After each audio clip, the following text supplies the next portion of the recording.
Welcome back, everyone, to the second session of the evening. It is my pleasure to introduce Dr. Hiten Choudhury, an esteemed associate professor in the Department of Computer Science and Information Technology at Cotton University.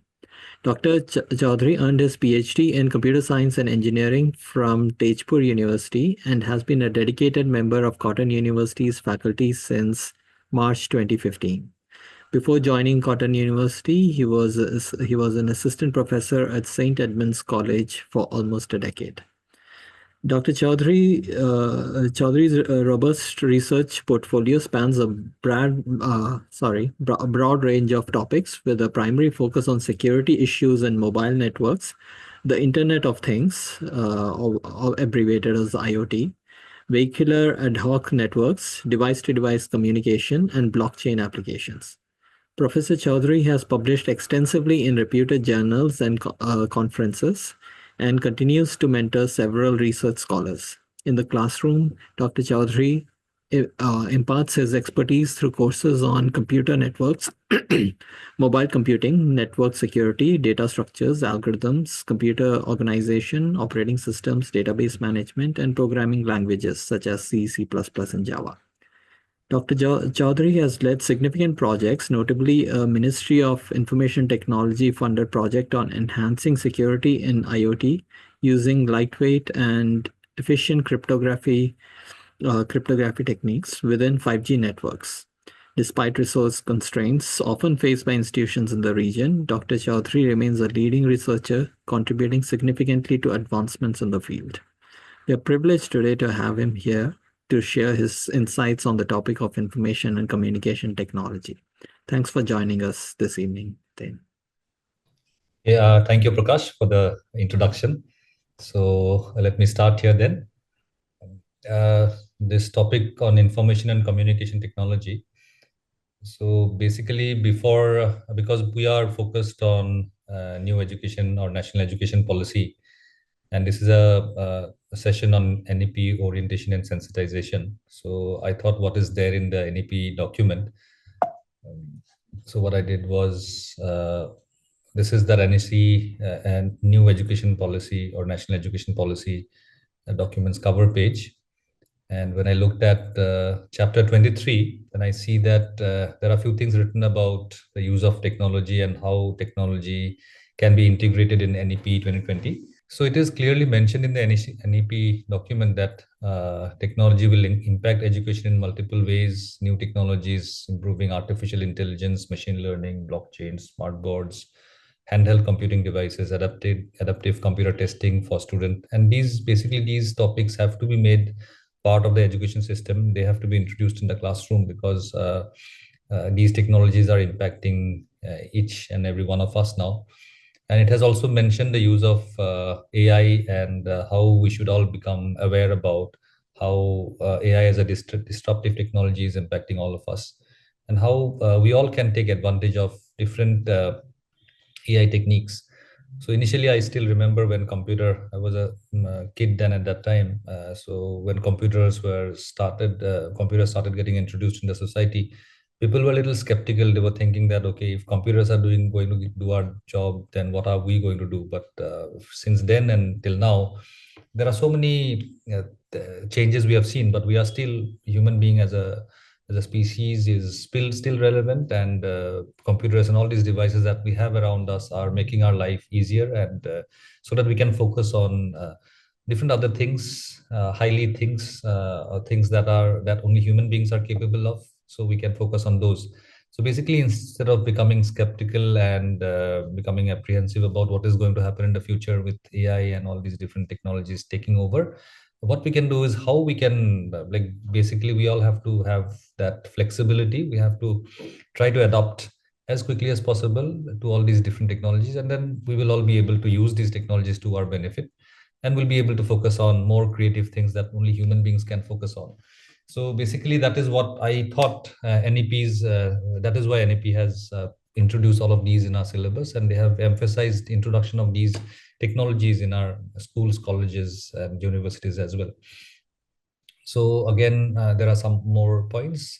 Even in they are talking about PhDs and master's programs where AI plus X means it could be anything. It could be in the field of your humanities. It could be in the field of life sciences. Different areas can come together with AI and then can make an impact. We can offer PhD programs and master's degrees along with uh, our traditional subjects. With AI.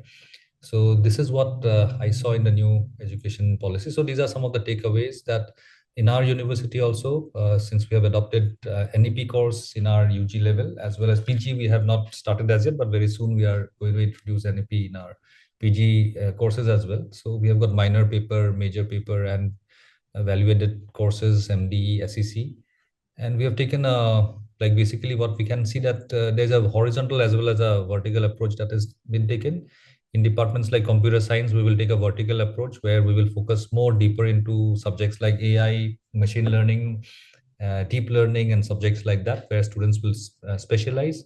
And there's a horizontal approach as well, where students from other departments who wants to specialize in other areas, but they will at a little shallow kind of a level, they will try to know how AI can be used to their benefit instead of going deeper into subjects like AI and these techniques like that. So similarly, we have got other subjects in the form of SEC and skill enhancement courses and multidisciplinary elective papers where we have introduced topics like blockchain and AI, ML, and things like that.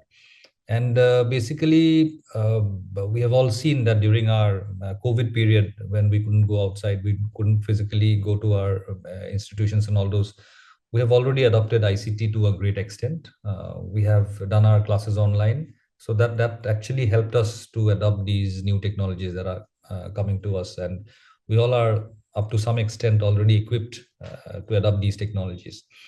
So this is what I thought will be some of the takeaways by in terms of ICT when we look at the new education policies documents. So these are all mentioned in chapter 23 of the new education policy. So if you are interested, you may have a look at the document and see for yourself. So now this is what I thought of presenting today in today's presentation. We thought of discussing on some of the key concepts of network and cybersecurity because that is where mostly I work on. And this is something which is important because we will be using online technologies. Most of us, most of these features that AI or blockchain or whatever new technologies are coming to us, IoT, all these will be accessed online and through the internet. And if so many different technologies are like we have to access online, then we have to be aware about what are the security provisions, mechanisms that are available to us. Only then we will be confident, and only then we will not make mistakes and fall prey of some of the malicious activities, people with malicious intentions. Because you all must be hearing that nowadays so many fraudulent activities happens online, and people gets cheated of their money, and sometimes people have to lose reputation also, because basically this has happened because of the fact that many of us are not aware about how to use the security features that we have and what security features are available to us. We only, many of us know that okay, there is something called security that is there available to us when we do a transaction online, but we don't know exactly what those security features are and how our data and information, our privacy are secured online. So that's why I thought that okay, we will have a little session on this, a little discussion on this initially. Then we'll talk about blockchain technology, because you must have heard about blockchain technology. You must have heard about this something called cryptocurrency, currencies that are online, virtual currencies. The most popular one being Bitcoin, and there are many others as well. So a little introduction to that. At least you will have a rough idea after this today. And I believe many of us, you have already started knowing about artificial intelligence, learning about artificial intelligence, and you already are aware. Many of us are already using generative AI tools like ChatGPT, Gemini, and things like that. But I thought for those who have not used, because just recently I came across some people, I told them that, okay, I used to have an office assistant in the department. He's on leave now. I don't have him now. So what I do is many of my tasks, my drafting of letters and many things that my office assistant used to do earlier. Sometimes I rely on my chat GPT or tools like Gemini, because it saves me a lot of time. I can do it by spending 1 hour, half an hour on just drafting a simple letter. but that much of I don't have the liberty of having so much of time. So what I do is these tools have become like my office assistant now, till my office assistant is on leave. And during this time, many of my job has become easier. So that way, and then at the same time, I have realized that there are many people, because we all have resistance to technology. I also have. Whenever something new comes to me, I always feel that okay, it'll be tougher and it'll be like difficult to explore. It'll be tough. So that's why we many a times do not explore and do not venture into learning new technologies. But some of these technologies like ChatGPT, Gemini are absolutely easy to use. If you are using WhatsApp, you must have already seen that there's something called Meta that has appeared in your kind of against your contacts, and then you can use Meta also as one of the tool to draft certain things. So basically, do these tools are going to make our life easier. When we had calculator with us, it's not that calculator took away of our mathematical abilities of calculation and things like that. But calculators have made our life much easier.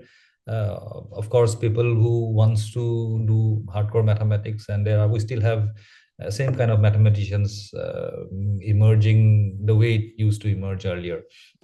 Only thing is that the approach is that these different technologies are available to us, and we should use these technologies like the way at home washing machine, a microwave oven, or the gas burner has made our life easier. These different technologies that has come to us, they will also make our life easier, and we should adopt them. Basically, our approach should be that, not of apprehension or fear or something like that, that they will make our human beings redundant or something like that. I hear often apprehensions like those as well. So, as I've already outlined that the first thing is on security. So, how our information is secured.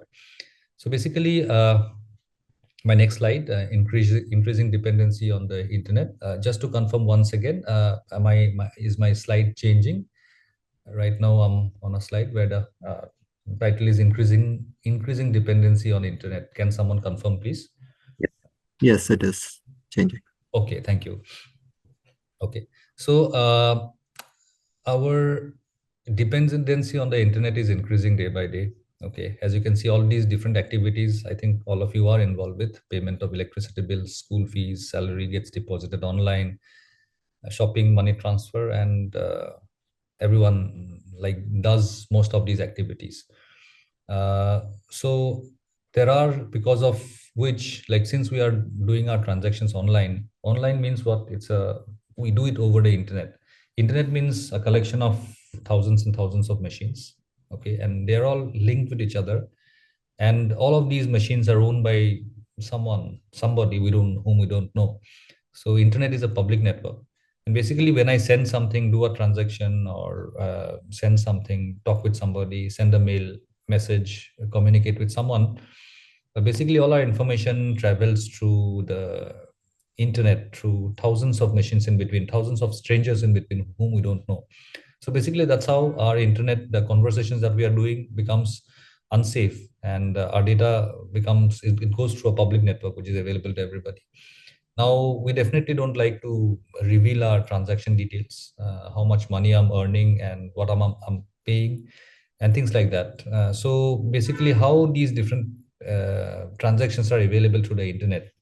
Because if I want to transfer some amount to someone's account, I cannot have a network on my own, which is owned by me. I have to rely on internet only. But internet is a public network. So as I told you, since it's a public network, our data may become unsafe. So how to make all these transactions that we do online safe and secure, and so that our privacy remains intact and it does not get compromised. So in the background, we have something called cryptography.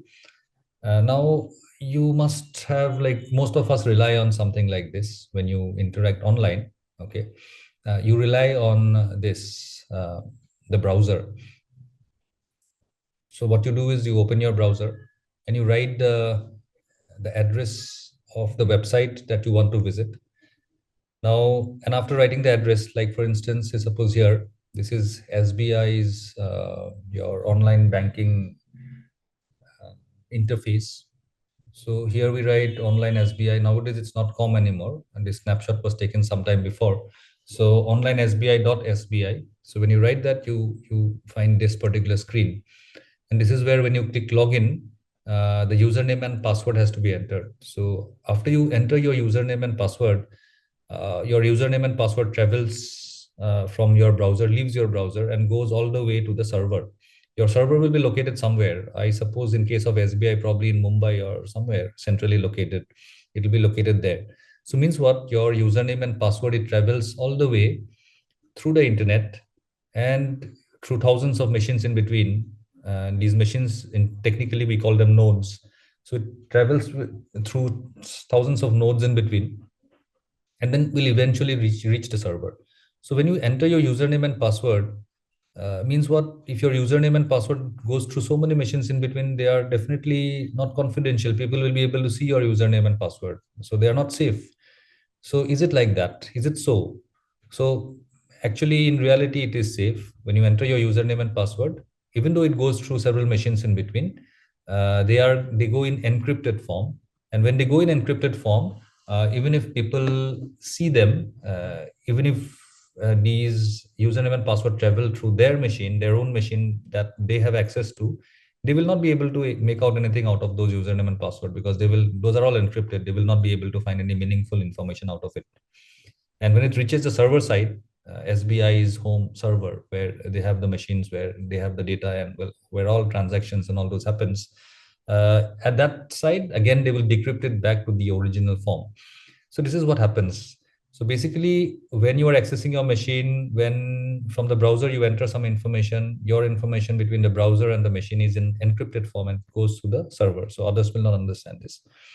But again, there is a fact. There's a factor called trust, because when we talk about security, you have to always trust on someone. Say when our prime minister has got Z security or Z plus security, he definitely has to rely on the people who are around him, the security personals who are providing him the security. Unless if he's not able to trust them, then he will not have his Z plus security. So he has to trust somebody. So again, in case of security, trust plays a major role. Like for instance, if someone gives you a packet of Amul butter, and if you look, if the manufacturing date and all those are fine, then you will definitely like to have it. Or a packet of Britannia biscuit, you would definitely like to have it because they have established their trust over a period of time. But and similarly, I always mention this in my classroom to add a little bit of humor, that if someone offers the children a packet of Uncle Chips, they would definitely like to have it because they know they have Uncle Chips has a reputation. They have established the trust over a period of time. But someone provides them a packet of Auntie Chips, then definitely they will look at it suspiciously. Definitely. So similarly here also, when you are having this conversation over the internet, this particular browser, uh, you trust, because we are using Google Chrome here, and Google Chrome has established its reputation over a period of time. And since Google Chrome has established its reputation over a period of time, you can trust Google Chrome with your data. Google Chrome will encrypt on your behalf, and your data goes all the way to the server, and server decrypts it. You are not encrypting. So when you are using your username and password, entering here, you are not encrypting and then sending it to the server. You have to rely on Google Chrome, that okay, Google Chrome is doing it for you. And since Google Chrome is trustworthy, it is there. Google is there in their business for a long time, and they are providing us a reliable service. We rely on Google Chrome. So it's that. So then next one is like, you must have noticed one thing. If you look at this browser, in the address bar, there's a lock, if you see. So if you click on this lock can remain in an unlocked state as well. If it is an unlocked state and there is this HTTPS, hypertext transfer protocol, secured, so means what? Your communication that is going to happen is going to happen in a secured manner. But if this as HTTPS is not there, and then this lock is in an unlocked position, you know that this something is wrong with this particular website that you are trying to access. And when you try to enter, I mean, and then you have to become cautious of it. You should not enter your login details then. So what does this all, I mean, all these mean? I mean, when it is not in an unlocked locked position, then how do you know that it's unsecured, and what is happening in the background? So that is what I'm going to explain now. So if you click on the lock you will see security online. So it is written here, connection is secure. And then here it is written certificate is valid. So when this certificate is valid, connection is secure. And when it says that, okay, security is, you are connecting to onlinesbi.com, which is reliable. And so then you know that, okay, because your browser is, you are trusting Google Chrome, you are trying to open SBI's account. And when SBI's uh, website is coming to you, okay, is appearing in front of you in the browser, okay, your browser is validating the website whether it is secure or not. So it does some validation. I'll come to the technical part of it a little. So when you see that, okay, the connection is secure, it's secure, certification is valid, and all those kind of things, then you know that, okay, the website that has come to you is not a fake website or a phished website. I'll come to you what is phishing. It is a genuine website. So if you want to really validate, every time you'd want to do an online transaction, if you want to validate whether the website that you are visiting is a genuine website, whether it is not a fake website, then you have to look at the lock. If it is a locked state, and you can even click on the lock, and if you see something like this, connection is secure, certificate is valid, you know that, okay, this website is reliable website, and you can visit it, you can enter your personal information. Now why we have to do that? Because of this. Look at this. This is a website. This looks like SBI's website. But if you look at this particular place in the browser, okay, it is not HTTPS here. Okay. And here the lock symbol does not appear at all. So this must be a phished website. And here SBI it is written, but this is not from SBI domain. This is from rangeet.com. We have to look for sbi.com or sbi.sbi, but this one is something else now. So this kind of a website, there are people who can dupe you with your money by, and they can like steal your username and password by presenting you with a website which looks exactly like SBI's website. And and this kind of website usually appears when you click on a link. Say suppose in WhatsApp there's a message that comes that, okay, if you want to pay through SBI, then click on this link. You click on the link and the link takes you to something of this kind, which is not original SBI's website. So this can also happen. So for that, you should always be aware that you should not click on a link and then go to a payment website. You should go to, SBI's domain address, domain name, sbi.sbi. So you should try www.sbi.sbi, and you should validate whether a lock symbol appears immediately after that or not. And then you know that, okay, this website is a valid website. So if you are not taking those measures, or if you're not aware of something of this kind, I mean, this information, then you may fall prey of these kind of uh, dubious websites that are created by people with malicious intention. So basically, you should always look for the lock in locked state. So similarly, if you look at Amazon's website, you see here it is amazon.in. If you click on this particular place, you'll see security, and then connection is secured, certificate is valid. And then you know that, okay, this is a genuine Amazon's website, and you can enter your username and password. Why? Because sometimes it may so happen that instead of here it is HTTPS, but another thing is that it is secured, but this is www.amazon and double, and the spelling is wrong. So this is a spoofed website, because this is a website with a similar kind of a name, with a similar kind of an interface that Amazon has, and they have made a secured interface as well. So these kind of things you should be aware of. Amazon, the spelling, this address bar, you should look at it properly. If you don't look at it, there are many every day, thousands of people in our country and other countries elsewhere in the world gets cheated with their money because of this little lack of information, that we should always look at the browser. The browser is encrypting on our behalf, but it is our responsibility to find out whether the website that we are visiting is the correct website. The browser is telling us whether the communication is secure or not. It is for us to check if it is secure or not. If we don't check, if we are not aware about that, then browser cannot do it for us. Okay. So now, as I told you, when you enter your username and password or any transaction that you do through the website, then how is it secured? How is it encrypted? How your data gets encrypted, and how it reaches the server, and eventually when it reaches the server, how it gets decrypted back. So let us look at a little bit of what is encryption and decryption. It may sound a little technical, but this presentation is not for technical personals at all. This is for everyone to understand. This is simple cryptography. Cryptography at its simplest form. Cryptography basically means what? Converting a text which is plain, which anybody can read. The language that I'm speaking is a plain text right now because everyone can understand. All of you can understand. But cryptography means what? We convert the art of converting plain text, simple language into a form, cryptic form that others do not understand, except the person to whom it is meant. Okay, so that is cryptography. So if you see, look at this diagram here, this figure. So you have this plain text P, okay, and you have a ciphertext C. So there is an encryption algorithm. Algorithm means a technique, a process that will convert your plain text and it will convert it into a ciphertext. And this ciphertext travels all the way through the internet and will reach the destination, the server. And when the server sees this information, the ciphertext, if someone else in between, an intruder in between, sees this ciphertext, the intruder will not be able to make anything out of it because it is encrypted form.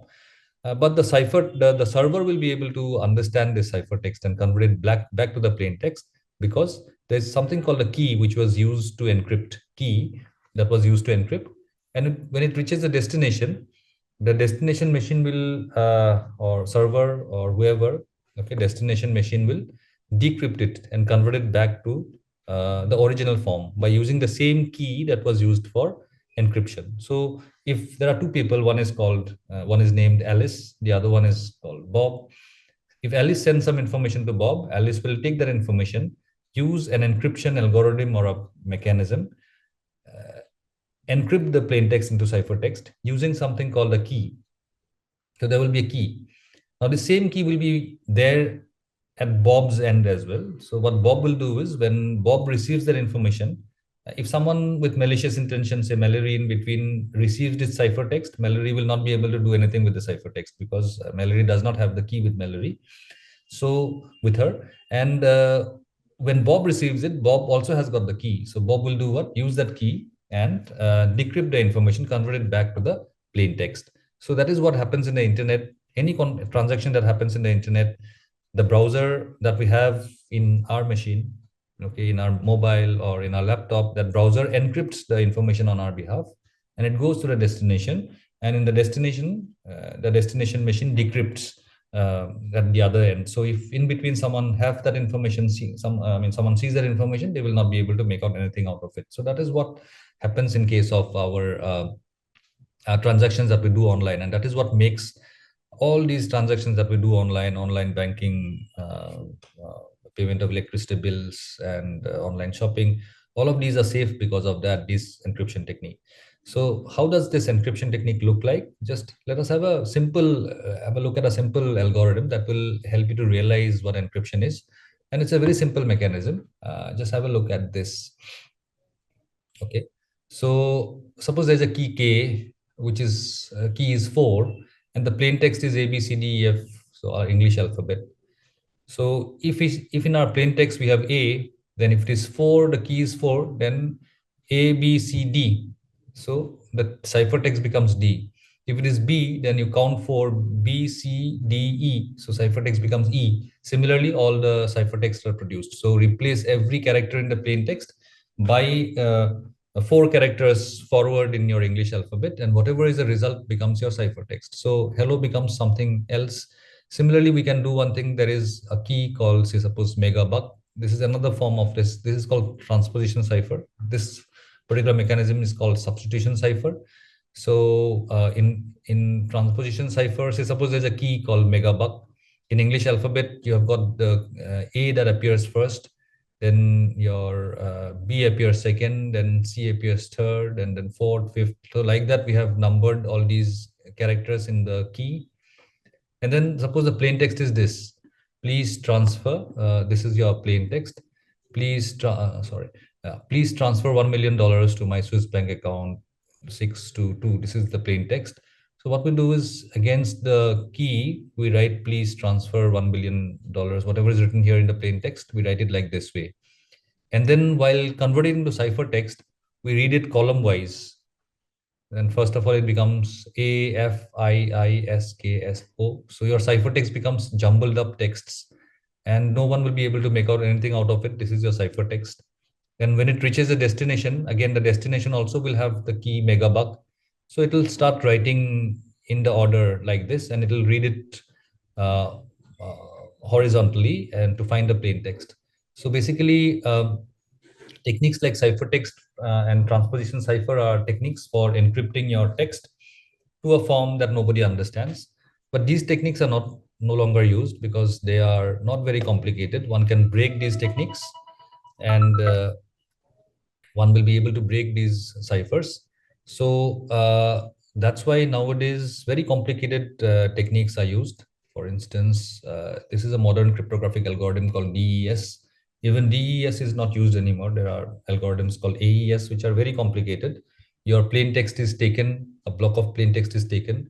It goes through several rounds of mixing and substitution and transposition and things like that, and then eventually it goes through 16 round, and eventually the plain text is, ciphertext is found. And similarly, from the ciphertext to plain text also, very complicated cryptographic mathematical operations are done.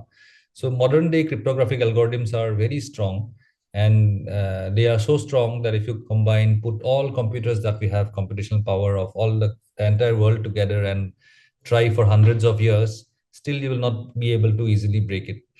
That is how it is. So uh, if you look at this whole thing, I believe all of you must have understood that if you want to encrypt, okay, so what are required? You must have seen that if you want to encrypt, suppose this is Bob and this is Alice, and Bob wants to send a message to Alice. So what is the message? Hello, Alice. And Bob wants to encrypt it. So Bob does what? It encrypts. But for the encryption, this is the encryption mechanism. This yellow box is the encryption mechanism. And for encrypting, what do you need? A key. We have already seen in case of substitution cipher, the key was 4 then. But in real practice, small key like 4 or 5, they are not used. Keys are much longer, 128 bits longer keys are used. And using this key, you get something called the ciphertext. And once you have the ciphertext with you, this is something which nobody will be able to understand because jumbled up text and numbers you can see. And when these numbers will eventually travel through the internet and will go through hundreds of machines, if anyone sees this information in between, they will not be able to make out anything because others will not have the key with them. And when it reaches the destination, then Alice will do what? Alice will have a process of decrypting it, and in case of substitution cipher, you just back count, okay, by 4, and you get the plain text back. So this is the key. So this key will be with Bob and it will be with Alice, and then Alice will be able to decrypt it back to the original plain text form. So this is how, and then in this case, this particular mechanism is called symmetric key cryptography. Symmetric means the same key is with Alice as well as Bob. So whenever a same key is used for encryption and decryption, then we call that kind of cryptography symmetric key cryptography. Uh, Now there is another kind of cryptographic mechanism. Okay, this is something that there are two people, uh, your Defi and Hellman. These are two cryptographers, and they thought about it some years before, some 30 years before. They thought about this. That okay, how will it be if we have, so in this all along for a long, long time, all along people were using only one key. This art of encrypting, hiding information from others so that others cannot see, it was there for a long, long time. People have been using different ways to encrypt information so that others cannot find the information. Like, for instance, people used to write in a piece of paper and with a particular kind of a ink, and then if you put that piece of paper against some kind of light, only then it will be readable. Otherwise, it will not be readable. So this is some kind of things. I mean, these are techniques that people use to hide information from others. I even read that there were people who used to shave the messenger's head, and after shaving, information was written on his head, and then he was allowed to rest for or be like that for a little while, some months. And when his hair grows back and then only he is sent his I mean he's allowed to go to the other country, ride on his horse and travel through several countries and reach the destination country. Now this other king knows the technique, okay, that if you shave the person's head, the messenger's head, the message is actually on his head, nowhere else. So a technique which is used to hide information from adversary countries or adversaries in between. Okay, so these techniques were used for a long, long time. And in most of the cases, the technique which is used for encrypting, the same technique is used in the reversed order to decrypt it. So that's when you have got the same key. If you are forward counting a particular character, A becomes B, C, D, E, then E will become, if you back count again, E becomes again A, if you back count that. So same thing, the encryption and the decryption keys same in most of the cases, and for several years the encryption and decryption key was used, and sorry, so encryption, for encryption and the decryption, the same key was used for several years for many cryptographic techniques. And the necessity of hiding information from adversaries has been there for a long, long time, since people have started communicating long distance.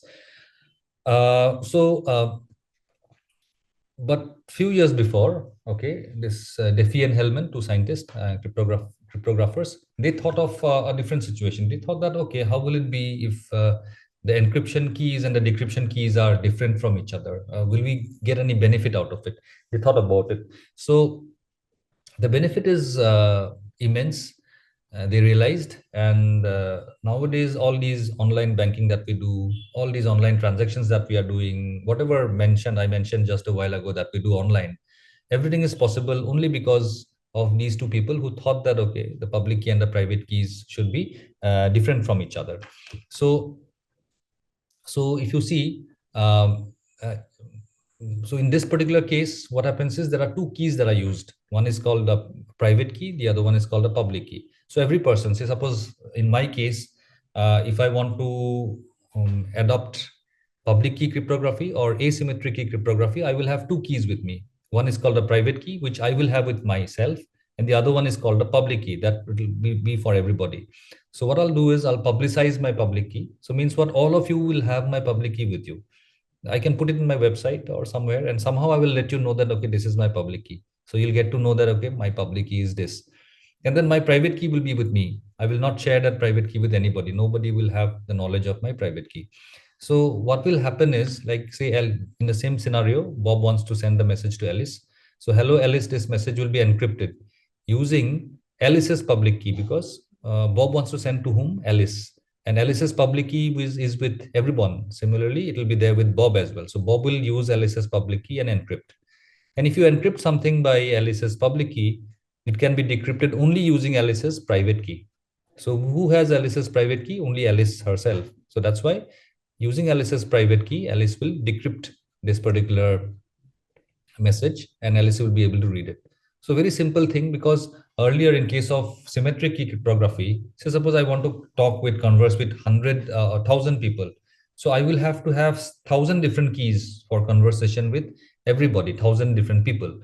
So I have to maintain a table where I have got to maintain the record of which key has to be used to converse with whom. I have to maintain a record of table. But here in this case, what I'll do is, if I want to receive message from someone, I will make my public key public. So anybody can use my public key. All of you, my public key will be same. So everyone will have my same public key with you, and you'll use my public key, encrypt the information that you want to send to me. Nobody will be able to read it except me, because I will have the private key against it, the corresponding private key. I'll use that private key to decrypt that information. So I hope you all have understood this. Is there anything, any doubt or anything that you want to ask in between, so that I can proceed to the next part? Yeah, I would like to ask. Right. Uh, this is Vipul Kakkar from Department of Mathematics, Central University of Rajasthan. Hello, Mr. Kakkar. Yeah. Yeah, so I would like to know whether this RSA algorithm is not good enough in comparison to Diffie-Hellman. No, see, Diffie and Hellman thought about this concept, that how about having two different keys, a public key and a private key? How will it be then? And then they did not have any idea of what is a good algorithm to achieve this. So their concept was made public, and again after several years, RSA, like Ronald Rivest and Shamir, three different people, they came together. Okay, Edelman was also there probably. So these people came together and they invented this RSA algorithm. So RSA algorithm is a asymmetric key cryptographic algorithm where there are two keys. So this one, Diffie and Hellman's was an idea that we should have two keys, and RSA is an example of that, which is actually a real algorithm that achieves this idea. Am I clear here? So No, RSA no. is still being used. RSA is being used. It's a strong enough algorithm, and for our many online activities, we're using RSA algorithm. And one thing that I could not understand when I initially started reading this cryptography, so where exactly this public key is put on the website? Because I could never find on anywhere on website that they have written that this is the public key that we are using. Right. So that I can show you. Give me a little time. I'll come to that particular slide. Uh, yeah, let me explain this part a little because I have to explain digital. I mean, what I'm trying to explain today is how to converse safely with your browser. And as you said, we will have to know the public key of the server as well. So for everybody to understand, let me give me a little time, 2, 3 more slides, and after that we will reach that part where that you're asking. Anything else that you would like to ask so No, that no, no. I can include that in my explanation? Okay. And then anyone else has got any question? So I hope all of you have understood what is this encryption, decryption, and mostly in symmetric key cryptography, one key is used. In public key cryptography, two keys are used. One key is used for encryption, the other one is used for decryption. So I'll talk about the advantages of both of them now.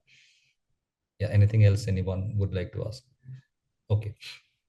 So in case of private key cryptography, or in case of symmetric key cryptography, the same key is used for encryption and decryption.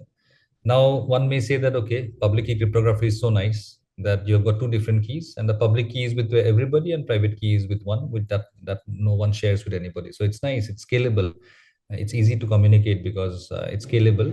Sharing of keys is not a problem at all in case of public key cryptography. You make the public key public to everybody, everyone knows it. But in private key cryptography, it's a challenge because same key has to be there with both the sender and the user, and the other person, Alice and Bob, has to have the same key, and no one else has to know that particular key. Only Alice and Bob should know. So scalability is an issue. We cannot work with symmetric key with a larger audience. We cannot share the same key with more than two people. So that's a challenge there. But again, both has got their advantages. If we talk about symmetric key cryptography, it is very strong. It is said to be strong against even quantum cryptography, which is people are talking right now, where the computers are going to be very, very powerful compared to our classical computers. And then your symmetric key cryptographic algorithms are extremely fast. They are 1000 times faster than public key cryptography. So it has definitely got an advantage. We definitely like to have our communication fast because security is always an overhead on communication. So if you are adopting a slow mechanism, then we will not have a smooth communication. So symmetric key cryptography is very fast. But asymmetric cryptography, the advantage is the scalability. So that's why what they do is asymmetric key cryptography is used for establishing a shared secret key at both ends. So suppose Alice and Bob wants to talk. Bob knows Alice's public key. So what Bob does is Bob generates a symmetric key, a session key, and Bob generates that session key and encrypts with Alice's public key and sends it to Alice, and Alice decrypts with her private key, and Alice also will have the same shared secret key. So once a shared secret key is at both the ends, once a key is established at both the ends, then now they don't have to worry at all. They can use symmetric key cryptography. A good example of symmetric key cryptographic algorithm is AES, Advanced Encryption Standard. So that can be used, and which is 1,000 times faster. So now, basically, when we are talking with some server, when our browser is talking with some server, what happens is initially public key cryptography is used, like Mr. Kakkar, Professor Kakkar mentioned that initially public key cryptography will be used to establish a session key between Alice and Bob, that means the browser and the server. And once the session is established, once a session key is established at both the ends, then your symmetric key cryptography is used for the rest of the communication, because it is 1000 times faster than public key cryptography. So it's a fast way of thing. So hybrid way of what communication is adopted here, secure communication is adopted here, where public key is used for establishing the session key and symmetric key is used for encrypting the rest of the communication. So coming to the next slide, I'll explain roughly a little bit about digital signature, because it has a role in what Professor Kakkar also asked us just a while ago, that how is the public key and all those, how the communication happens. So I'll explain you what is digital signature. Uh, when you take a piece of paper, and at the bottom of the paper, if you put a signature with a pen, okay, and scan that document and send it to somebody, will it be called a digital signature? Or you put your signature on a piece of paper, take a photograph of it, and embed that picture in your MS Word, paste it there, and then convert it into a PDF file. Can you call it a digitally signed document? What do you think? Is there someone who would like to comment on this? I hope you understood what I said. No, I don't think. Right. So if we sign and take a photograph of it, it is not digitally signed, because what happens is anybody can take a picture of it, okay, and cut my signature and paste it in another document, which will look exactly like as if I have signed then and there itself. So that is not a digital signature. Digital signature again has to do with cryptography. The concept of private key and public key is used. So basically, as I told you, Alice and Bob. So Alice will have a private key. Alice will have her public key with her. Now, if Alice, Hello Bob is a document that Alice wants to sign. So what Alice does is Alice will sign that document with her private key. Sign means what? Alice will encrypt the document with her private key. After encrypting, whatever is the encrypted form, she will send along with Hello Bob and to Bob. Now Bob wants to check whether that is a document that is signed by Alice or not. So Bob will do what? Bob has Alice's public key. So if something is encrypted using someone's private key, then what happens is, how can you decrypt it? It can be decrypted only using that person's public key. But here we are not trying to achieve confidentiality. Here we are trying to achieve something else. If we encrypt something with the private key, everyone will be able to decrypt that using the corresponding public key. And public key everybody has. So anyone will be able to see that particular message. So we are not talking about confidentiality here. What are we achieving? What are we achieving here is that when we are able to decrypt something with someone's public key, what does it mean? Can someone answer this question? If we are able to decrypt something with someone's public key, what does it mean?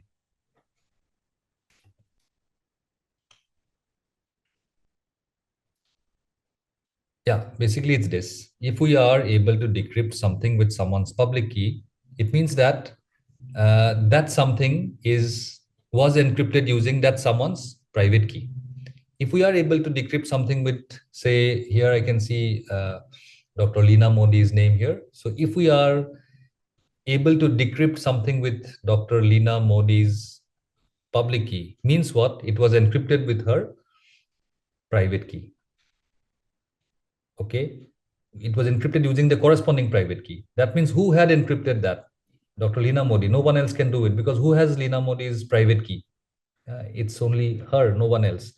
Similarly, if we can encrypt something with Professor Vipul Kakkar's public key, means what? It was encrypted using his private key. And who has Mr. Kakkar's private key? It is only him, nobody else. Okay, so that becomes the digital signature here. So private key is owned by only that person. So if something is encrypted using the private key, then you can prove it to the entire world that it was signed by your private key, because your public key can be used to decrypt it. And so you will decrypt that encrypted form and you'll see that, okay, it matches with what you have sent, hello Bob. So it means that, okay, it was encrypted. So I hope you understood what is digital signature. Digital signature in its simplest form is that if you want to digitally sign a document, you have to acquire a pair of public key and private key. There are many agencies from whom you can buy digital signatures. from government agencies as well, NIC and other agencies. So you can obtain a pair of a private key and a public key. So you'll always keep the private key yourself. And what we will do is your public key will be made public for everybody to see. So your public key will be there with everybody. So if you want to sign a document, encrypt the document with your private key, and now send the document to whoever you want to prove that you have signed it.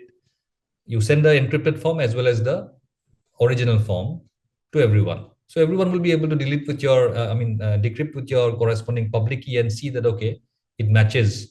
After decryption, it matches with the original text. So everyone will know that, okay, it was signed by you. So basically in digital signature, there is an involvement of a private key as well as a public key. So public key is for everybody to see, private key is just with you. So private key is used for signing and public key is used for validating whether the signature is correct or not. So this is what is called digital signature.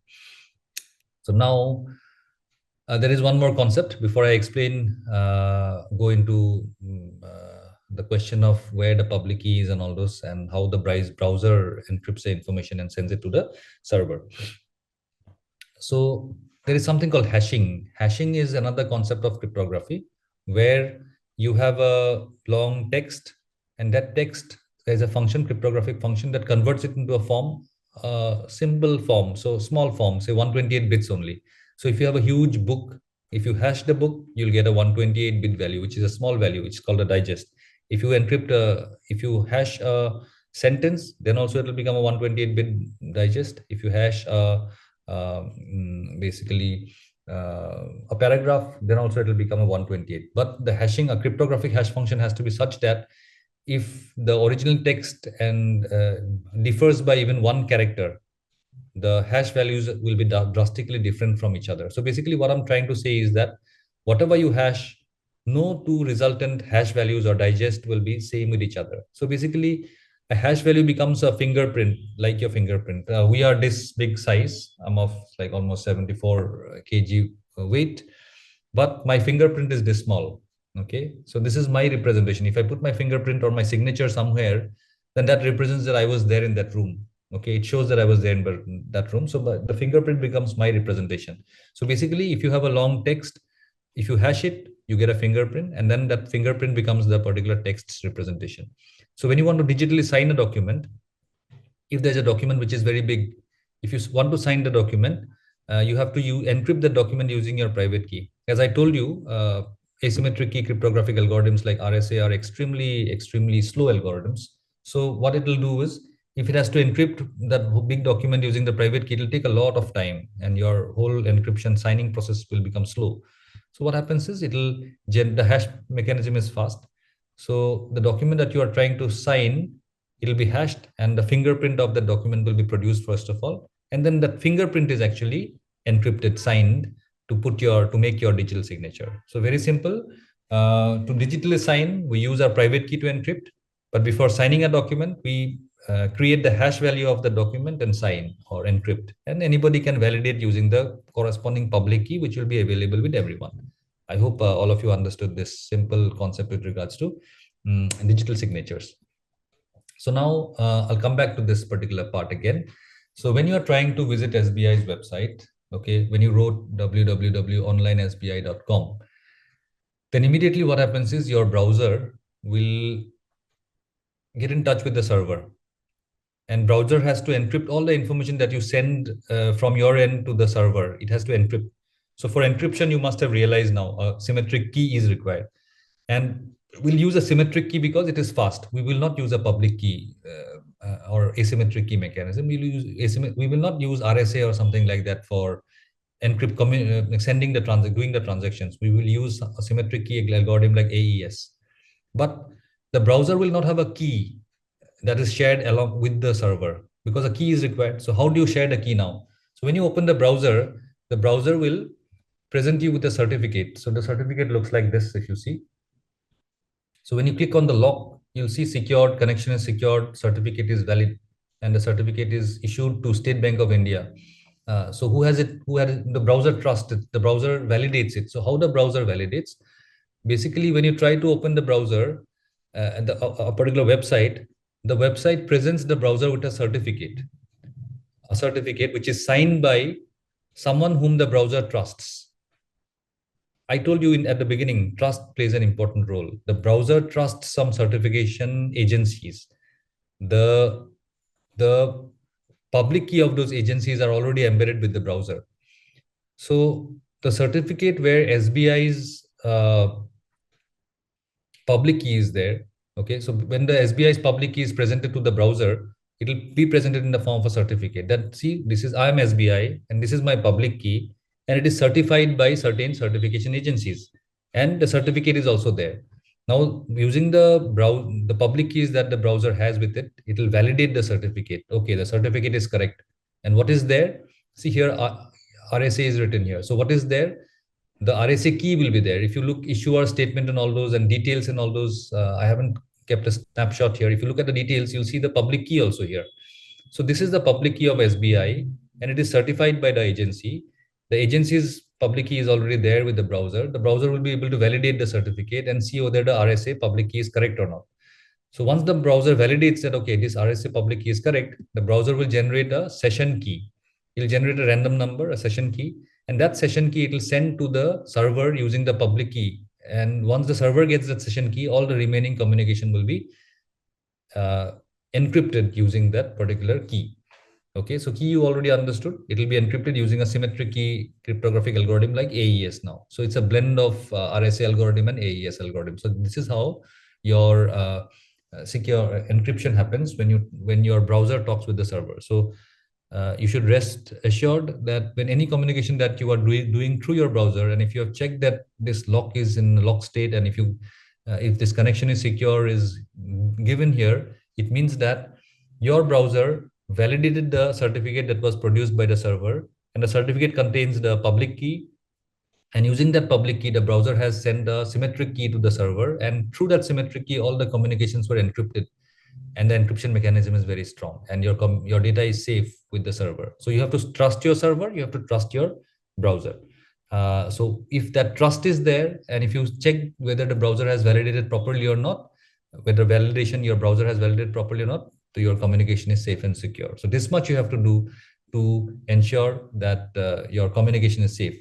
And if this lock is in an unlocked position, if this is not online SBI, if this is online CBI or something, then and if you did not validate it properly, then that's a problem. So this much awareness is required. So this is how it is done. Before I move to the next section, again, if there is any question, because this was a little, it sounded a little technical. So if there is any question, then I would be happy to answer. Mr. Kakkar, did I answer your question? If you have any more doubt, then maybe I can explain here. No, but I could not see that particular, because what I understand, it's a number theoretic algorithm Yes. which Diffie-Hellman uses. Mm-hmm. So this public key should be in the form of number. That this Yes. is the number that I'm using as a public key. Right. No, if you look at the certificate path and all those the details, if you click here, you will see the number also. And that number will not be in the form of 1, 2, 3, 4 and things like that. Because if it is 1, 2, 3, 4, this number is very big, 1024 bits long. Just imagine how big will the number be. In RSA, the numbers are huge. And because of the huge size of the number, the encryption mechanism is very slow also. So that's why for confidentiality, RSA is not used. RSA is used just for key establishment on either side, because the other party we have not met before, we have not shared a key before. So RSA is used for sharing the key. Now this number will be there in the form of hexadecimal number. So you'll see A, B, C, 1, 2, 3. So those numbers you will see at the towards the end. If I can share the screen, and then I'll go to the browser and try to find out where the number is, that you will be able to find out in the certificate itself. The public keys will be there. It will be there. You have to see the details and certification path and all those, that you'll be able to see the number. Okay. But is the rest of the concept okay, that what RSA's role is here? Yes, yes, yes. Once you find the public key, the browser will use that public key to send the session key. And once the Okay, okay. session key reaches the other side, the remaining communication happens like the way I have demonstrated just a while ago. Encryption. Okay. Okay? Okay. Right. Yeah, Okay. yeah. Yeah. So So this much awareness is required, that many of the time we are apprehensive about various, we see that, we say that, okay, secured, our browser is secured, not secured, there are spam, there are malicious, there are attacks and all those. We keep on hearing those things, but at least we should be aware about what security mechanism, what security features are available to us. So if we have that awareness, then we will be able to take our appropriate measures. Now next thing is this, in spite of the security arrangements, why cybercrime, cyber fraud still happens. Okay, so basically you must have seen our browser encrypts our data and it reaches the server. But before encryption, the data is with us, it has not been encrypted. So before encryption means what? Endpoint. The endpoint is my computer, my browser, and the other side the server. All along the path, our data is secured. I've already told you how properly it is encrypted. But the endpoints are vulnerable, because at the endpoints, what do we do is, at the endpoints, we sometimes, if we just visit unreliable websites, we have got the habit of downloading books from websites, or books or some materials that are not, I mean, we are mostly fond, many of us are fond of free things that are available online. So why would these websites provide us free service? So when you are downloading something from the online free of cost, along with that, malicious programs also get installed. So these programs will get installed, and while you are entering the key in your keyboard, your password and username, before it is getting encrypted, before it reaches the browser, this particular malicious software keeps on tracking the keys that you have pressed on the keyboard. So because of these kind of our negligence, sometimes our username password gets compromised. So that's why it is very safe. It is a safe practice to visit reliable websites. We always should look at things a little suspiciously before it comes to us easily. When it comes to us easily, so basically these thieves, they will try to look for weak points. And nowadays, about different kind of attacks that they do social engineering. There are something called digital arrest that our prime minister also had to mention in one of his Mann Ki Baat show, that there are people who would call you. They would identify your weak points. They will try to offer you different solutions. Say suppose at the time of in the month of March, towards the end, suppose you haven't paid your tax, they will somehow get that information, and then they will call you and they will tell you that, okay, we will file your tax on your behalf, and suppose you fall prey to that. So basically our channels are encrypted, they are all safe, but only because of our own mistake, only because of our own lack of awareness, we click here and there. There's an option that comes in WhatsApp, that if you want to download this video or download this big book, click on this link, and the moment you click on the link, some malicious software gets downloaded. Sometimes we put our weak passwords that are easily predictable and things like that, and because of which social engineering, I already mentioned, we don't update our web operating systems properly, antiviruses we don't install and update time to time. So these are some of the things. And phishing attack, as I told you, if a website looks exactly like the original one, just with a single difference with one character, we don't notice it. We don't notice that the lock is in an unlock situation, and we don't take the trouble of clicking on the lock and finding out whether it is a secure communication or not. So these are some of the habits that makes us unsafe. And because of the lack of awareness also, many people do not have this awareness. And since all of us are educators, we have got access to so many young minds. We interact with them daily. So at least we can at times in our classroom take a little time of 5-10 minutes. We can discuss all of these things with them. They will also become aware. They will make their parents aware, and our society, because it has become a digital society now, so people will become aware and will be able to take these preventive measures. Similarly, as I told you, cookies and all those, and there is something called multi-factor authentication. If you want to log into your bank account, you log in. And many a times we disable the OTP functionality. So if you want additional security, if you are using someone else's machine, then you can enable the OTP functionality. So basically, these are some of the things. And earlier we used to say that seeing is believing. If we see something, we believe. Okay, but nowadays in the digital space, is it really true that seeing is believing? Sometimes we see something, it looks exactly like the original thing. An event looks as if that event has actually happened, but there is a catch somewhere or the other in the browser itself, if you see the address has got a additional character or a dot is missing or something of that kind happen. So that's that we have to be a little vigilant about. We have to look at it properly. And seeing is not always believing. In case of, you must have heard about deep fake and all those. Nowadays artificial intelligence based tools are used, and these tools can create pictures, photographs, documents that looks exactly like the original one. And you cannot always believe them. I mean, in my case, in one of my colleagues case, somebody called her over phone and told her that her son was in the police station and some amount is required. I'm like, to be in brief, I'm saying, I mean, there was a lot of story and drama behind it, but he said that he's in the lockup right now. If you want to engage a lawyer on his behalf, we can do it for you. So this much amount is required. So she had transferred 25,000 rupees, another 25,000, and after that she realized that, okay, let me make a call to him. Actually, and these people they are good in social engineering. They will create the situation, they will make it so different that you will be forced to kind of share your details. So, and then eventually she realized that, okay, let me give him a call after some time. And when he called him up, his son was nicely there in his hostel. He was never there in the lockup or anything like that. Nothing of that sort had happened. So we cannot exactly believe anybody immediately right now, especially in the digital space, because of this. And as I told you, our communication is secured, very secured.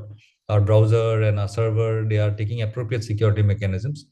It is because of our own lack of awareness and our own behavior, online behavior. Sometimes we fall prey to these kind of things. So time to time, whenever these news comes, I think one should not ignore these news, and one should look through. So this is again, UGC also have a trust on cyber security awareness in the colleges, schools, and things like that. So I feel for more information, you'll have to read through, and you have to be aware about various events that are happening with regards to malicious activities in the digital space. Okay. So we have, I think, another 20 minutes of time. Um, isn't that, Prakash? Yeah, that's right. Okay, so in this brief amount of time that we have, I would like to introduce you two more things. Basically, these are just in a most simplest manner, so that all of you have a little idea of these different technologies that we have amongst us now, and how we can use it, or at least little idea about, so that next time when we hear a news with regards to these technologies, we can at least understand a little about it. So we have this blockchain technology you must have heard about. And in our school days, and when we were in a mess, or in a place where we had to share money with our friends. And then, if you remember, we adopted something like this when I was in my hostel also. When I was doing my project in Pune at that time, also we had a similar kind of a mechanism, where we did what, like, if there are these people, Alice, Shally, you, and Bob, say suppose an example, and say Bob has treated us with something, some ice cream or something, and Bob had spent 60 rupees. He had paid off the bill. So Alice and Shelley and you, all of us had to pay Bob 20 rupees. So what we do is we write this, instead of paying every day, everyone something, exchanging money every day at the end of. So what we do is we maintain a common register at home, kind of, and we write it down at the end of every day that Alice has to pay Bob 20 rupees, because 60 he had spent, our share is 20 each of us. So 20 we write here. And similarly, Alice owes Y, U means 20 rupees. So we write all the entire history in our logbook. Of course, we can put a signature also against it, so that so we can write that like that way. And at the end of the month, we can do the calculation and find out that who owes how much money. So we can pay off that money and settle the bills at the end of the month. We can exchange money in hard cash then. And till that time, we can write in a piece of paper, or a register we can maintain. So this is a technique that many of us used in our college days. And another approach could be, what we do is we maintain a pot in our mess. In that pot, we pay 100 rupees, and we keep those 100 rupees, 400 rupees in the pot. And now all of us spend on our own. Our total spending power is 400 rupees, and each of us has got a spending power of 100 rupees. And what we do is we pay, and then we write in the register. So Alice like has to pay Bob 20 rupees and put a signature, and Shelly has to pay Bob 20 rupees, put a signature. So like this way. And at the end, Alice has to pay some 50 rupees to Shelly, but Alice has already paid 100 rupees. Alice cannot do it. So there has to be a policy, and there are signatures. And see, basically, this whole thing that I'm trying to explain here is that in between these friends, Alice, Shally, you, and Bob, in between these friends, there was no actually hard cash that was exchanged in between throughout the month. It may be initially or towards the end, but in between the month, there was no hard cash that was exchanged. Any exchange that has to happen between the friends happened in the form of some transactions that we write in a piece of paper. Okay, so basically this particular thing demonstrates that exchange of money or money can happen, exchange of currency can happen without actually exchanging hard cash. It can happen through a through some virtual writings on a piece of paper also. So same concept is applied in blockchain technology as well. In blockchain technology, basically we don't have a central authority right now. There are different ways nowadays. Also, we make payments. Our salary we receive in our bank, and we pay through our UPI and things like that. And everywhere a bank is involved, there's a bank, a central authority. Any transaction that we do, it happens through the bank. So in case of blockchain technology, what happens is that there are thousands of machines or stakeholders. All of us will be stakeholders of that particular network, and none of us will have a central authority. It will be like here, if you see, if you consider a friends, did we have a bank here? We did not have a bank. It was a process that we had adopted among four friends, and all the transactions are written in a piece of paper. And this piece of paper can be seen by anybody. So it is a transparent piece of information, a public piece of information among all four of us. And we could all see what is happening. Nobody can like cheat us with this regard as long as the register is there. So similarly, in blockchain technology also, there is no central authority. So it frees us from having a central authority. So that freedom means a lot in today's world. There are many transactions that we can do where central authority uh, mm, the need of a central authority will be eliminated. Otherwise, the central authority becomes too powerful in many cases. We have to rely on a bank. The bank becomes too powerful. Now, there are many use cases where a central authority is not desirable because we don't want anybody to become too powerful. So that is where blockchain technology is used. Uh, so what happens is, say A wants to transfer something 20 rupees to B. This A wants to transfer 20 rupees to B. This transaction A will broadcast. In the network, there are so many stakeholders machines. This transaction, the fact that A wants to transfer B 20 rupees to B will be broadcasted to everybody. So everybody will have this transaction. Now, out of all these, everybody, there will be some people who are called miners. They will write this transaction in something called a block. And all the transaction that comes, so C wants to transfer A 50 rupees, D wants to transfer F 30 rupees. So all these transactions are written down in a piece, in a block, in a virtual kind of a block. And then it is all this block, there's a hash that is produced. So you have a look at this particular thing. So there will be people called miners.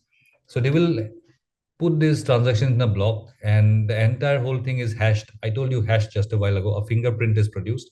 That fingerprint is kept in the next block, and again the next block is hashed, and the next hash value is kept in the next block.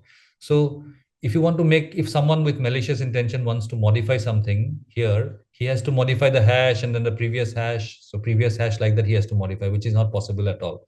So any transaction that happens cannot be altered here because the hash of the previous block is kept in the next block, and all of these blocks are broadcasted to everybody.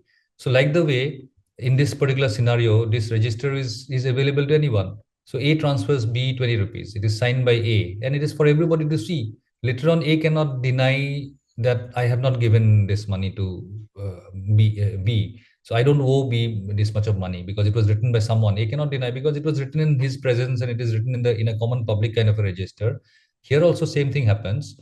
Any transaction that happens, it is put in the form of a block. There are people called miners who takes the pain of putting and in lieu of that, they get paid something extra. I'll not go into the details of those.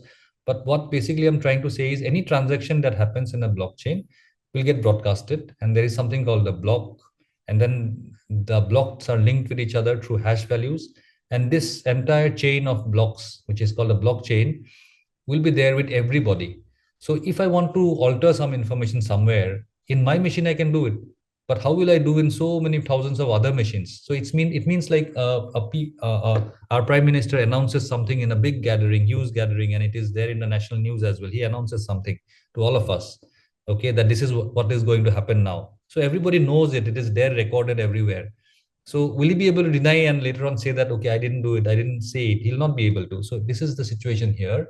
A wants to transfer something to B, he broadcasts it everywhere, and everyone is aware about that, and everyone records that thing. Everyone maintains a separate blockchain on their own in their own machines, and you cannot deny anything later on. So this becomes a public kind of a ledger which is available with everybody. So for maintaining the ledger, we don't need anybody's support here. We don't need a central authority's support here. So that is what is basically a blockchain. The cryptocurrency Bitcoin is based on this concept. So there is no central authority, and that's why government cannot support it with open kind of mind, because there is no authority. Otherwise, if a bank is maintaining it, government has control over the bank, so someone remains powerful a little bit. So if you have a technology like blockchain, nobody remains powerful. The data is there with everybody, and every transaction is recorded in everyone's machine. Nobody can deny later on. And this concept of blockchain is used in supply chain management and different. So like the way at present we have got the internet, and there are these https. I mean, what I explained just now in case of internet, these things, the presence of private key, public key, RSA algorithm, AES algorithm, what I explained just now, these are all in the background. When you do a online shopping or marketing, do you ever think of these technicalities in the background? We never think about. These technicalities are there with us. All you have to do is enter the username, password, do your transaction, log out. These are already there in the background. So in the future, many of the technologies that we have will have blockchain in the background. We will not even realize that blockchain is there, but many technologies will adopt blockchain in the background. Land record, I think government is already trying to include blockchain in land maintenance of land record management. So as a piece of land gets sold, it changes hand from one person to another, the entire chronology will be there in the blockchain, and it is like it cannot be changed, it cannot be altered later on. These are some of the very positive advantages of blockchain, because of which blockchain technology will be adopted. So in very short, we can say that in other kind of databases, there's a central location where a database is maintained, and all the transactions are stored in a central location, and the party that maintains the central location becomes very powerful, because that is how it is. But in case of blockchain technology, it's a distributed ledger. Your ledger, your database will be there with everybody. So in case of a central authority, the central authority, if they want to fiddle with the data, they can fiddle, because it is with them. But here in this case, your database is there with everyone. So everyone is the owner of your data, and there is no central authority here. And reliability is more because of that. So that is some in brief what blockchain technology is.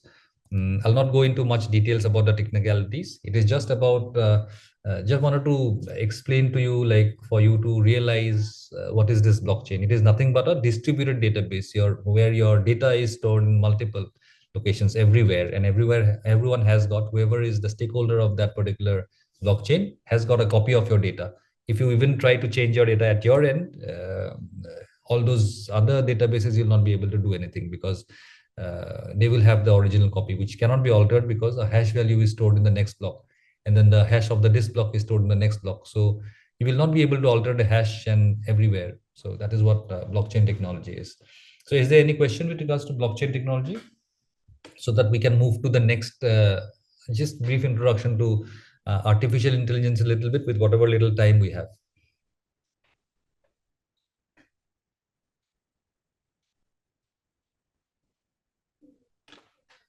Okay then.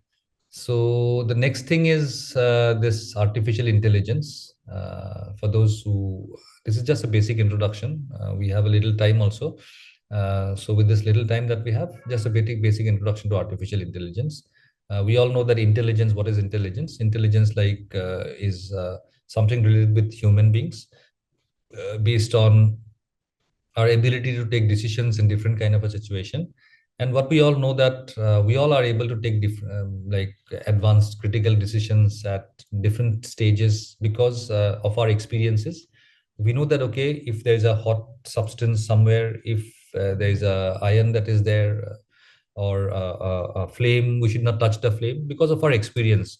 Sometime, some long time before, maybe when I was a child or something like that, my mom and dad told me that it's hot, but I was curious enough. I did not listen to them. I probably tried to touch something hot and then realized, okay, what can happen? All of us have got the experience of sensing something hot, isn't it?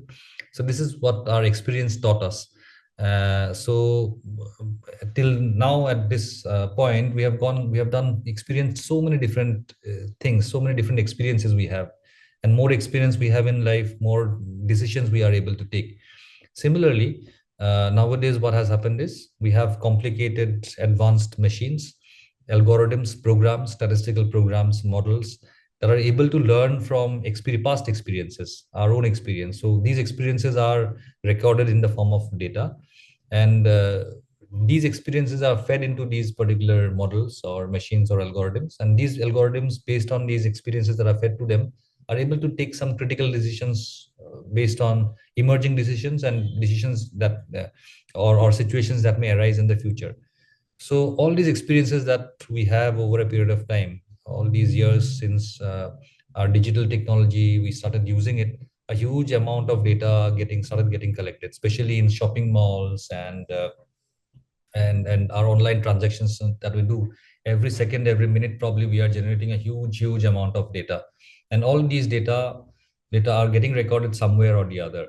And these data, these machines, these AI models and tools, they are executed in powerful machines, and these powerful machines can just go through this data and quickly, because for us to experience something, we had to live this life, we had to live day after day, month after month, every second we have to live and experiences, and these experiences gets recorded in our brain. But for a modern day computer which is so fast, the experience that I had in my own lifetime, if I had recorded all these experiences in the form of in some kind of a database somewhere, and if I feed this to a machine in few, I don't know, maybe few minutes or few hours, it'll learn all those experiences, and then it'll be based on these experiences, it will be able to decide how I decide now. Yeah. But of course, machines are not able to, till now, almost, I mean, it is not able to reach that maturity that human beings have, but it has progressed a lot. It has come a long way.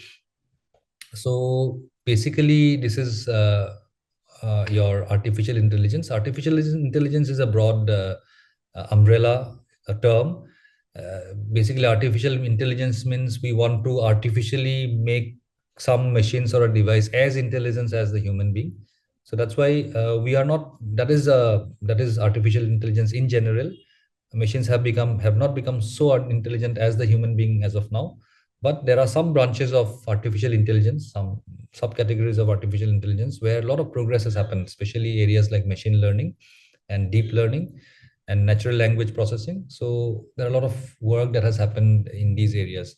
So there are terminologies like narrow AI, general AI. So narrow AI means, suppose you're typing something in MS Word, and then some suggestive words are coming to you, and you're typing something on the browser and some suggestive websites are coming to you. So some kind of intelligence are involved in that, and they are all focused into some kind of areas. So they are called narrow AI. These are some terminologies that are like any subject, some terminologies are associated. Here also, these terminologies are associated. So deep learning, machine learning. Deep learning involved, machine learning is, as I just explained you, the process of making the machine learn something, and based on that learning, the machine can predict something in the future, or maybe give you some decision, or maybe give you some suggestions. And there's something called deep learning, where you use humans structures called nodes that are arranged in the form of a human brain, or a neural network, and that particular arrangement is used for like learning the data, studying the data, and then making future predictions and things like that. So maybe let me just come to an example straight away. Suppose Mr. X, he listens to song, and he decides whether he likes the song based on its tempo, genre, intensity, and the gender of the voice. So this is based on which he takes decisions. So now, Mr. X, if we plot the kind of songs that he likes and dislikes based on uh, the tempo and the intensity of the song, okay, then this is how the songs are classified.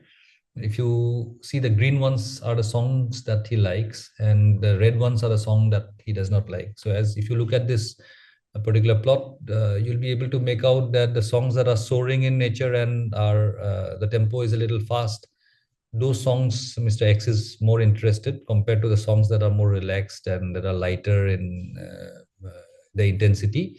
So Mr. X does not like those songs much.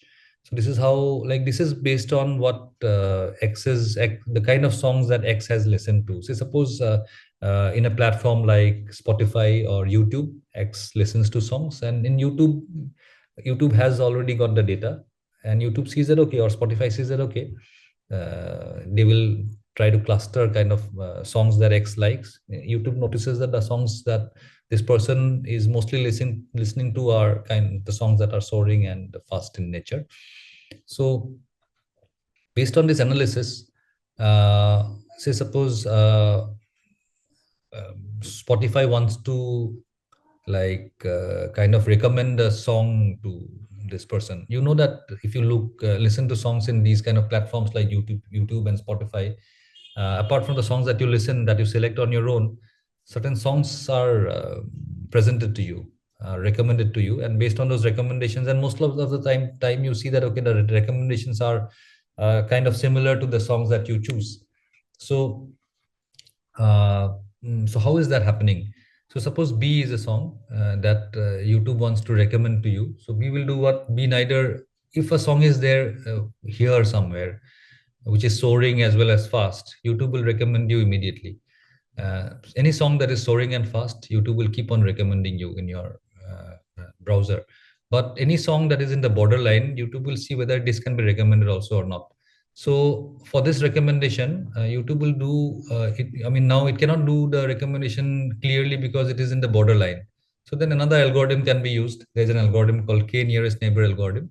So YouTube will do what? It will draw a circle around it, and it will see that okay, around the circle, if it counts the number of songs that are most, and it belongs to which category, it says that the songs that Mr. X likes are more inside the circle compared to the songs that he dislikes. So YouTube thinks that okay, this is a song that can be recommended to this person, so that song also gets recommended. So this is intelligence, and this is all algorithm that are doing this prediction based on this particular knowledge. So K nearest neighbor algorithm is used here. How many nearest neighbors are there to be? And this is a very simple algorithm which is used, and it adds sort of intelligence to the whole process based on what X has been browsing, the kind of songs X has been browsing. Similarly, this was something called supervised learning. And here, what we did was we tried to basically recommend based on the tempo and the intensity. Suppose we see that, okay, based on tempo and intensity, we are not getting the good results. So, what we can do is out of all these tempo, genre, intensity, gender of voice, we can again fine tune and see, use other variables and use more variables probably, and find out okay, which gives us more accurate result. Okay, so basically this is how artificial intelligence works. It works with the current data, it analyzes, and based on the different the factors and the different characteristics, it works on it and it does the future predictions. Similarly, there is something called supervised learning where we give the actual values, and there is something called unsupervised learning also, where the machine learns on its own and then we don't help it. And there is something called reinforced, which is a combination of supervised and it learns on its own as well, where suppose hundreds of thousands of figures or pictures of cats and dogs are given to a particular machine. The machine does what? It looks at the dog and it predicts it. And suppose the dog was predicted as cat, so we said that no, it is wrong. So it will again try to learn based on what input I have given. So its learning is based on our input data. So it gets reinforced. So these are different kind of algorithms that are used in machine learning. And as you have already understood, that a huge amount of data is there. Our models learn from that data and give predictions for the future, like the example that we have seen. And there are plenty of algorithms. And with machine learning, there are concepts like training data, then algorithms, features, and labels. Training data means a data that is used for training the machine. There is some portion of the data which is used for testing the trained model. And there are algorithms, different algorithms that are used, and there are different features and labels. Here in this case, the example that we saw, intensity and tempo were the features. We can use other features as well. With a particular database, sometimes hundreds of features are there, and there's something called feature engineering also. We fiddle with the features and we find out which features will be useful. And there are different terminologies associated with machine learning. So basically machine learning is that, uh, in short. And these are some of the terminologies that are associated with machine learning. Next terminology that I wanted to share just in 1 minute's time, it's called generative AI. And many of you are using generative AI probably. If you have not used, just play with it. I'll not demonstrate it today, but I'll just mention it, that there are tools like ChatGPT and Gemini. If you want to reach ChatGPT, if you have not used it so far, you can use it so nicely. You can as if use it as your assistants. These are tools that are available to you. Recently, one of a senior colleague in my office, he's a administrative staff. I told him that why don't you use ChatGPT? Things will become easier for you. Drafting letters and all will save you a lot of time. But he was little apprehensive because everybody has a resistance to new things. He was thinking that it will be very tough, but I just showed him in my device. Within 5 minutes, he knew what he can do achieve with ChatGPT. So for you also, what you can do is, if you have not already used, go to the browser, write chatgpt.com, press enter, and automatically a screen will appear. You can register there or use it without logging in also. So you use it, and there in the there will be a message box. If you want to generate a letter, if you want to write a letter to the director or to the vice chancellor with certain purpose, you just write that, okay, write this letter, this kind of a letter, this is a situation, write a letter just in brief. And then it'll write you a letter, detailed letter. And then if you say that, okay, some point it has missed, you can again say that, okay, you have written the letter, it is very long, can you make it brief? Write another sentence, please make it brief. And then this is a point that you have missed out, give the point. And then again it will revise. So after several revisions, it will see that you will see that you can talk with the machine, the chat gpt generator, and you can talk it, it will generate letters. So basically generative AI means it can generate codes, it can generate pictures, it can generate even videos, and it can generate texts for you. So a lot of your time that you spent in clerical works can be saved in these kind of activities. So basically, uh, what has made so much of changes, sometimes it's scary as well. With so much of change, what you can, if you have to write a letter, in my case at least 5 minutes I require to write a letter. At least think, uh, imagine what I want to write. But in case of ChatGPT, just write it, and immediately, in no time, in a fraction of a second, it'll produce a letter, which looks scary at times. If you ask it to write a report, it'll even write you a long report. It looks scary. How is it possible for a human being? It takes so much of time to compile a report. Uh, but then often it will have problems. It will not give you the exact information. You cannot rely on it fully, like in case of your office assistant, you'll not be able to rely on him all the time. You tell him to draft a letter, you have to check it yourself and find out whether everything is in proper before you sign it. Similar is the situation here. There are words, there are exaggerations, there are information that will be wrong, missing from there. So those you have to improve on. So basically, I just want to wind up. So what I actually wanted to say is that this all this progress that we can see right now in front of us, so many changes that we can see in front of us. I couldn't demonstrate this chat gpt today or any of these AI tools, but you could all see it for yourself. It's very easy to use. All I can tell you is that it's just a 5 minutes of time. Yeah, and all these advancements that we can see is because of so much of progress that we have seen with regards to Yeah. So all these progress that we can see is like no technology can evolve in isolation. You see that we are moving towards 6G mobile networks now. We were using 3G and 4G, and 5G has become so fast. And after 5G, people are thinking about 6G. And similarly, in case of computational capability, also computers are advancing. And all these developments have happened together. And so much of data is getting available. Every day, so much of data we are generating in our shopping malls, in our online transactions. And all this data is enabling us to do so many things. So in the field of computer science, things are evolving and emerging at a unimaginable pace because of all these technologies that are emerging and coming together. So this is an interesting phase for computer science, and I hope this session was meaningful to all of you. Thank you for your patient hearing. And if there is anything specific that you would like to ask me, probably I would be happy to answer. Thanks a lot, Hiten. That was a very deep dive into a very indeed an important topic of uh, this cryptography and safety and online various online systems that we use.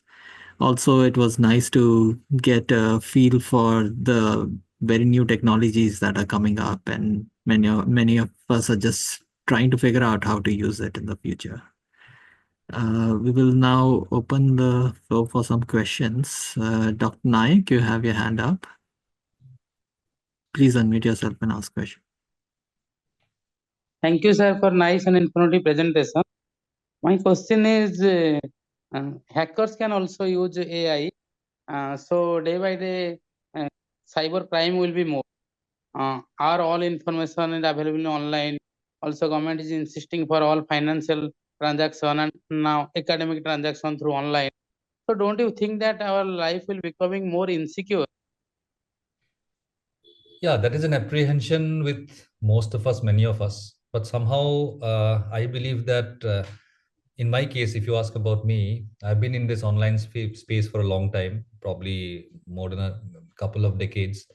And somehow I've been able to keep myself secure. And only option that we have with us present is to be aware, to remain vigilant, and at least we should not ignore these new technologies, how to save us. I mean, as I was explaining you, basic security, safety, concept of this public key. Because if you see, if you look at the browser, if you click on the lock, it gives you a certificate. This certificate that it shows in the browser is not for I mean, technical people or experts. It is for everyone to see. So basically, awareness is very important.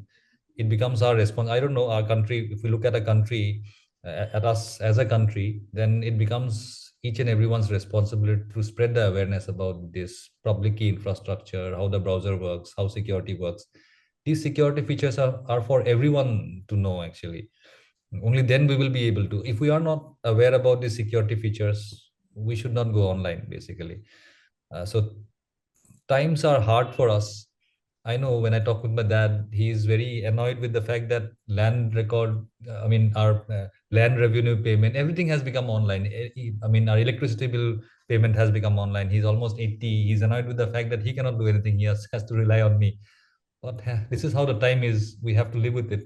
But awareness, staying vigilance is extremely important. That is the only way out, I believe.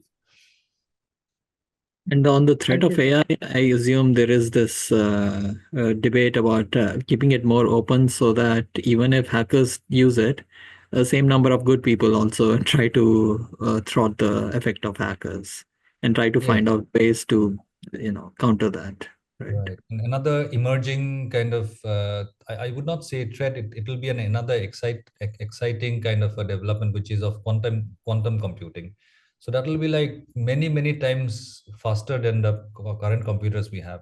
So all the cryptographic algorithms that we have will not hold anymore against quantum computers. So now, in fact, India's trust is also recently Ministry of Information Technology has called for proposal from among the researchers to work on suggest quantum cryptographic techniques and things like that. So people have already started working on how to thwart attacks that are quantum computers based. So similarly, researchers are also working on how to, if AI becomes, I mean, the way powerful it is becoming, if malicious people with malicious intentions are using AI, how can we again use AI itself to thwart those attacks? So people are working on it, and those findings will also be there in the public space. Only thing is that we have to be aware. We have to be keen on knowing these different technologies that are becoming available to us. Are there groups in India making quantum computers in the Uh, lab? I've heard so, but then I don't know exactly. But Uh, Dr. Kakkar, do you Yes, want to? I would like to ask regarding this quantum computer. So, what I understand that physicists are not able to make some mechanical device which can represent qubit. hmm. Am I right? Yeah, I mean, with regards to quantum computers, the technology behind it, I'm not so. I Okay, mean, no, I mean, I haven't studied much about it. But from cryptography point of view, there are some techniques like lattice-based cryptography. We are trying to learn on those. Those techniques, if we use them, they will be resistant to quantum computers. So that is what we are trying to study. We have just started right now. So that much only. So I Yeah, have no. from but what I Yeah. yes, yes. Tucker is asking about, like you're working essentially with quantum states, with superimposition of many states, quantum states that are available to a system. So mechanically, you can probably sort of create an analogy, but you cannot get the exact quantum state to work in a mechanical system, I guess. When of course, I don't know much too. But I understand that the qubit is the idea of using, quantum states which can be in two states at the same time rather than a zero and a one that we represent in digital computing now. That one has superposition of many states. You had a follow-up, Dr. Kakkar, or Yes, no? no. One question which is not related to this talk, but I have curious to know that Alice and Bob terminology is universally accepted. Whenever you see any book on cryptography, they use Alice and Bob. So my question is, whoever has first coined this terminology, Alice and Bob. Okay. That I will not know, but it's a tradition kind of that everywhere Alison Bob, because like it becomes easy for everyone to know that okay, these are two good people who are talking. So I don't know, long time back, but I also have gone through so many books, and we have already. I mean, I already see Alison Bob, always see Alison Bob being mentioned in most of the books. Maybe at some point it had some started somewhere. It becomes easy for people to refer to Alice and Bob instead of again explaining that okay, Ram and Shyam, Ram is a good person, Alice is a good person, both of them are communicating, and there is something who's not good. So probably because of that. But all the books that have also come across Alice and Bob were mentioned. These are two good people, and there is another person, Mallory. Mallory is a person who has malicious intention, who always is a curious person, wants to listen to the conversation between Alice and Bob. So this is a kind of a uh, tradition in cryptography to refer to Alice and Bob all the time. Hmm. It has its own universe with characters. Okay, thanks a lot, Hiten, for spending a great evening with us. And Thank you. thanks a lot, all the participants too. Yeah, thank you for having me here. I hope I could give a meaningful presentation, and I hope it will be of use to some of you. It Thank should you. be. Thanks a lot. Have a good evening and a good night, everybody.